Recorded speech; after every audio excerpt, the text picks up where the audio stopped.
Assalamualaikum warahmatullahi wabarakatuh. Salam sejahtera buat kita semua. Halo guys, bertemu lagi dengan Bu Dewi Nurstani dari SMA Negeri 1 Nalomsari Jepara. Sebelum memulai pelajaran, kita berdoa dulu yuk. Let's open our program by reciting Basmalah together. Bismillahirrahmanirrahim. Semoga pelajaran hari ini berjalan dengan lancar ya. Pada pertemuan kali ini, saya akan membahas tentang cara membuat laporan keuangan berdasarkan kertas kerja. Pada pertemuan sebelumnya, saya memang sudah pernah membahas tentang penyusunan laporan keuangan ya guys. Tapi data yang diambil pada pertemuan sebelumnya adalah dari persamaan dasar akuntansi. Sedangkan pada pertemuan ini, data yang diambil untuk membuat laporan keuangan itu dari kertas kerja. Nah, kompetensi dasar pada pertemuan kali ini adalah menganalisis penyusunan siklus akuntansi pada perusahaan jasa dan membuat laporan keuangan perusahaan jasa. Guys, sebagai prasyarat untuk mengikuti pembelajaran hari ini adalah kalian telah mempelajari cara menyusun kertas kerja. Linknya bisa kalian lihat di layar atau lihat di kolom deskripsi ya. Simak video ini sampai akhir ya guys.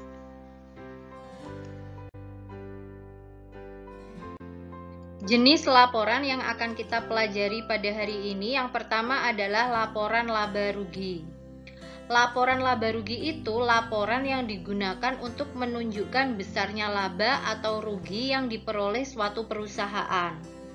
Melalui laporan laba rugi ini guys, dapat diketahui perkembangan perusahaan dari tingkat laba atau rugi yang diperoleh pada setiap periode akuntansinya. Sehingga komponen untuk menyusun laporan laba rugi ini adalah pendapatan dan beban perusahaan. Rumus untuk mencari laba rugi adalah total pendapatan dikurangi total beban. Ketika pendapatan dikurangi beban itu hasilnya positif, maka perusahaan mengalami laba. Tetapi ketika pendapatan dikurangi beban itu hasilnya negatif, maka perusahaan mengalami rugi. Laporan yang kedua yaitu laporan perubahan modal. Setiap akhir periode, modal pemilik itu akan mengalami perubahan karena adanya aktivitas atau operasi perusahaan yang akan mengakibatkan perusahaan tersebut memperoleh keuntungan ataupun mengalami kerugian. Nah, perubahan modal ini juga kadang dipengaruhi oleh pengambilan pemilik atas kekayaan perusahaan atau juga dipengaruhi oleh tambahan setoran modal oleh pemilik kepada perusahaan. Jadi, laporan perubahan modal itu menunjukkan perubahan atau posisi modal pada akhir periode.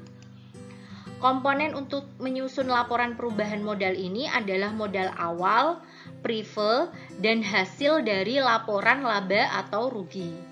Jadi, rumus untuk mencari modal akhir itu ada dua kemungkinan, karena laporan laba rugi itu kan ada dua kemungkinan juga, laba atau rugi. Ketika perusahaan mengalami laba, maka untuk mencari modal akhirnya adalah modal awal ditambah laba dikurangi prive. Tetapi ketika perusahaan mengalami rugi, maka mencari modal akhirnya adalah modal awal dikurangi rugi dikurangi prive.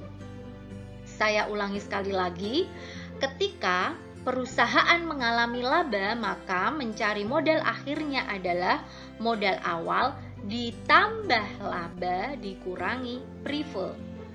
Tetapi ketika perusahaan mengalami rugi, maka mencari modal akhirnya adalah modal awal dikurangi rugi dikurangi prive.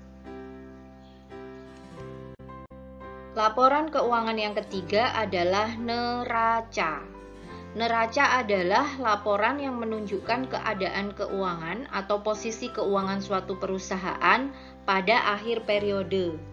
Posisi keuangan yang dimaksud itu terdiri dari jumlah aset, liabilitas, dan ekuitas. Jadi komponennya dalam menyusun laporan neraca ini adalah harta, utang, dan modal akhir. Guys, nanti dalam menyusun neraca harus diurutkan berdasarkan tingkat likuiditasnya ya. Jadi akun-akun itu diurutkan, tidak boleh saling diacak. Walaupun itu adalah komponen dari harta, utang, dan modal. Jadi tetap harus diurutkan sesuai dengan tingkat likuiditasnya. Rumusnya adalah, sudah saya bahas sebelumnya ya, aktiva sama dengan pasiva atau harta sama dengan utang ditambah modal. Modal yang digunakan di sini adalah modal akhir.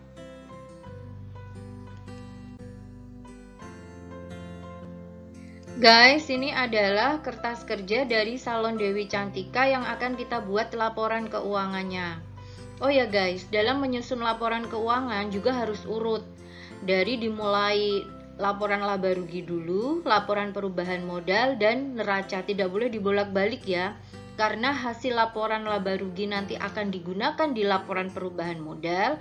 Nah, hasil dari laporan perubahan modal juga akan digunakan di laporan neraca. Jadi nggak boleh dibolak-balik.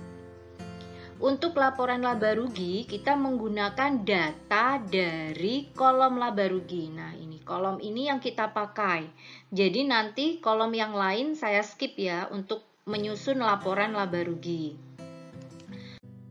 Dan untuk menyusun laporan perubahan modal, kita hanya membutuhkan akun modal dan prive yang ada di neraca. Di neraca ini ya, yang kita butuhkan hanya itu. Dan hasil dari laporan laba rugi, atau kita bisa juga ambil dari selisihnya. Selisih yang ada di laba rugi ini. Nah, itu adalah laba dari perusahaan. Untuk perubahan modal itu yang kita pakai. Dan untuk neraca, kita jelas membutuhkan kolom neraca. Semua kolom neraca ini kita pakai kecuali kita tidak menggunakan modal dan prive.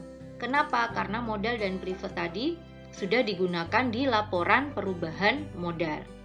Gitu ya guys, kita mulai membuat laporan keuangannya. Kita mulai dari yang pertama, yaitu membuat laporan laba rugi. Diawali dengan membuat judulnya. Judulnya kali ini adalah Salon Dewi Cantika, laporan laba rugi periode Juli 2020. Setelah itu, kita cek rumusnya untuk menyusun laporan laba rugi, yaitu total pendapatan dikurangi total beban. Nah, kita buka lagi kertas kerja untuk Salon Dewi Cantika. Kita lihat berapa pendapatannya. Pendapatan nomor 411, kita tulis di sini pendapatan sebesar 15 juta. Karena tidak ada lagi pendapatan, maka kita tulis bebannya sekarang. Beban, kita awali dari beban gaji sebesar 2.500.000, kemudian beban sewa sebesar 100.000, kemudian beban kebersihan dan keamanan 200.000. Kemudian beban perlengkapan sebesar 2.500.000, beban penyusutan peralatan sebesar 500.000, dan yang terakhir adalah beban listrik sebesar 250.000. Setelah itu kita jumlahkan. Nah, ini kita jumlahkan. Hasilnya sebesar 6.050.000. Kalau sudah, kita kurangkan antara pendapatan dan beban. Pendapatan dikurangi beban, 15 juta dikurangi 6.050.000. Hasilnya adalah 8.950.000. Jadi hasilnya positif ya guys. Kalau positif berarti perusahaan mengalami laba.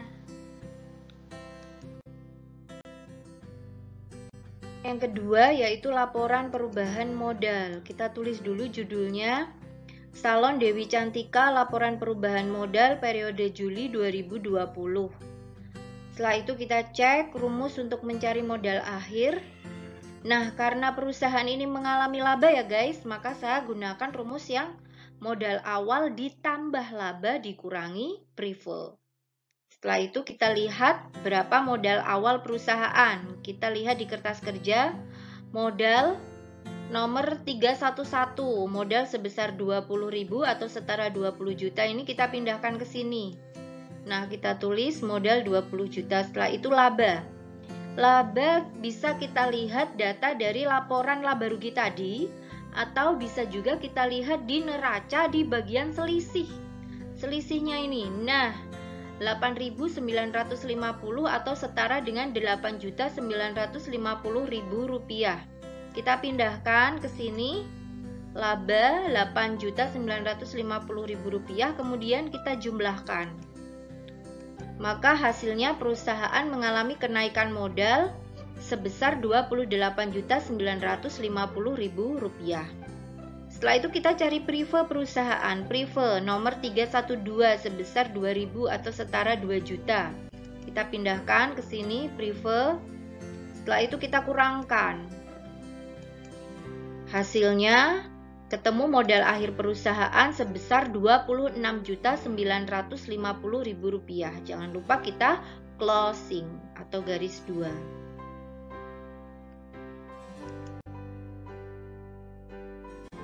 Laporan yang ketiga yaitu neraca. Kita tulis dulu judulnya, Salon Dewi Cantika neraca periode Juli 2020. Kemudian kita bagi menjadi dua sisi.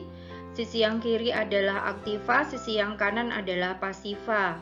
Masih ingat ya, yang menempati posisi aktiva itu adalah harta, sedangkan yang menempati posisi pasiva itu adalah utang dan modal.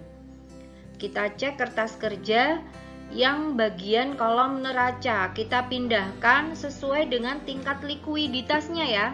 Kita urutkan sesuai dengan nomor akunnya. Kita awali dari kas dulu, kita pindahkan ke sini 26.100.000, kemudian piutang 5 juta, kemudian perlengkapan 1.500.000, kemudian kita ke bawah dulu, ada sewa dibayar di muka, nomor 114 dulu, sebesar 1.100.000, kemudian baru peralatan sebesar 5 juta, dan terakhir ada akumulasi penyusutan. Karena dia posisinya di sebelah kredit, maka kita nulisnya dalam kurung. Artinya nanti dalam penjumlahan dia dikurangkan. Gitu ya, setelah itu kita tambahkan, akumulasinya kita kurangkan, hasilnya adalah 38.200.000 rupiah. Setelah itu kita isi sisi pasiva dimulai dari utang nomor 211 sebesar 11.250. Setelah itu modal yang digunakan adalah modal akhir, bukan modal yang ada di kertas kerja ya. Jadi kita cek modal akhir di laporan perubahan modal. Kita buka kembali laporan perubahan modalnya. Nah, ini laporan perubahan modal, hasilnya adalah 26.950.000 rupiah. Kita pindahkan angka ini ke neraca. Di sini kita tulis modal akhir 26.950.000 rupiah. Setelah itu kita jumlahkan, hasilnya harus sama dengan yang ada di sisi pasiva. Jangan lupa kita closing. Gitu ya guys, gampang sekali ya. Saya review sebentar. Laporan keuangan yang sudah kita buat adalah, yang pertama adalah laporan laba rugi, seperti ini hasilnya. Yang kedua adalah laporan perubahan modal, seperti ini hasilnya. Yang ketiga adalah neraca, seperti ini hasilnya. Sudah kalian catat semua ya?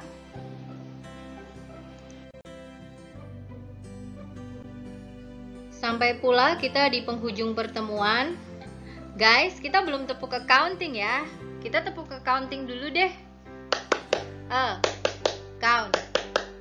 Accounting. Siapa tahu ada yang kangen ya. Oh iya, kalau kalian sudah bisa materi tentang menyusun laporan keuangan ini, saya sarankan kalian untuk mengikuti pelajaran berikutnya, yaitu materi jurnal penutup, yang linknya bisa kalian lihat di kolom deskripsi ya. Sekian dulu pertemuan pada hari ini. Let's close our program by reciting hamdalah together. Alhamdulillahirobbilalamin. Semoga materi hari ini bermanfaat ya. Wassalamualaikum warahmatullahi wabarakatuh. Salam equilibrium.